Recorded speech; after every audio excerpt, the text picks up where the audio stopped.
In this GV Wire Face-Off, the four candidates for City Council talk about the future of Clovis.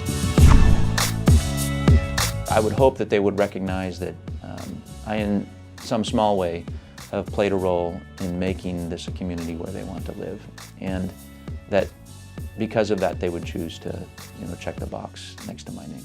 What makes me the best candidate is I'm young, I'm interested in serving my community, and I believe the council needs new leadership, and it's something I can bring to the table with my education and experience. I'm not interested in higher office. I'm just here to serve, and I think that makes me a pretty viable candidate. I think with my knowledge in law enforcement, with my education, so because of all of that, all the things that are embodied in me, the willingness to serve, people asking me to serve, and my experience, I think I'm the best candidate. I describe it as like-minded people of all walks of life coming together, forming one community. It's the sense of tradition, the small town feel given its recent, in recent years, the expansion. Making sure that we are a safe community, and also making sure that we provide a good education for the children that live within the community of Clovis. Clean neighborhoods, nice housing, great schools, and a high level of public service from the city, trails that they can take their kids to, clean parks, things like that. Create some housing which is not 2-acre lots or 5-acre lots, because that's not the most effective use of agricultural land. And we've gone to higher density type of homes.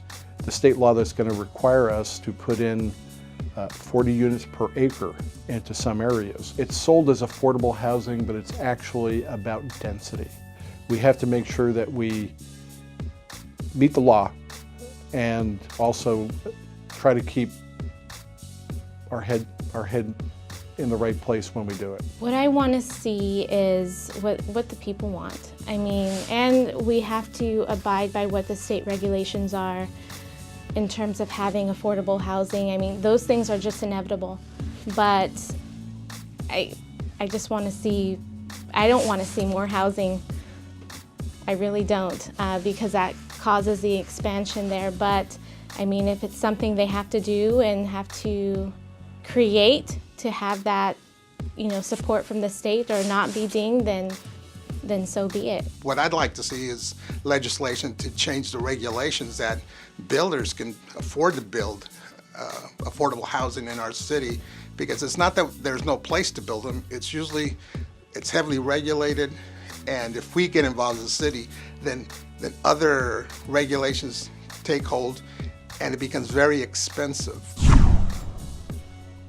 I want to see more jobs for the youth. Part of my platform too is working with Clovis businesses and the city to see if they could create these apprenticeships for high school students, because studies have shown that less and less students are applying to college, so they're going to need a special skill to provide for themselves in the future. The kind of jobs I want in Clovis are the jobs that are greener, they're cleaner, businesses that will educate our youth, that would increase the professionals in the medical field, and that will keep them in our region, and at the same time offering work for highly paid people who can work at these universities, work in these institutions of higher learning. People come to us and say, we like what you've done in the city of Clovis.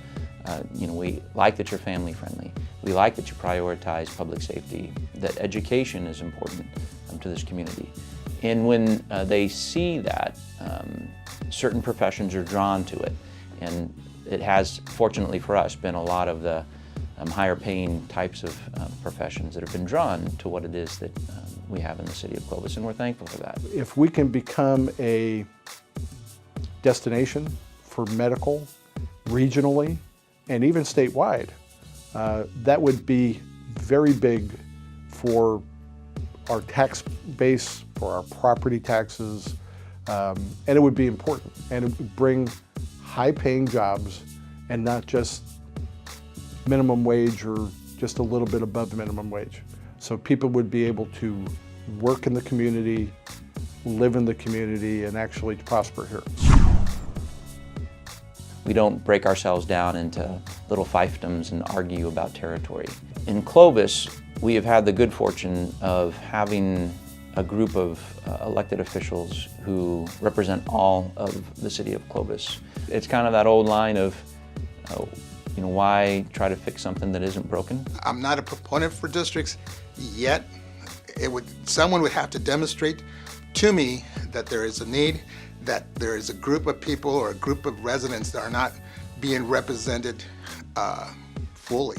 I think there are pros and cons with district elections, but I think that it's important for people in every part of our community to feel that they're represented properly. So I don't have an issue with district elections since it's probably going to be required anyway. I do believe Clovis should run with district elections. We need people from the south part of Clovis, from the west part of Clovis to be in on the council so the council can be more representative.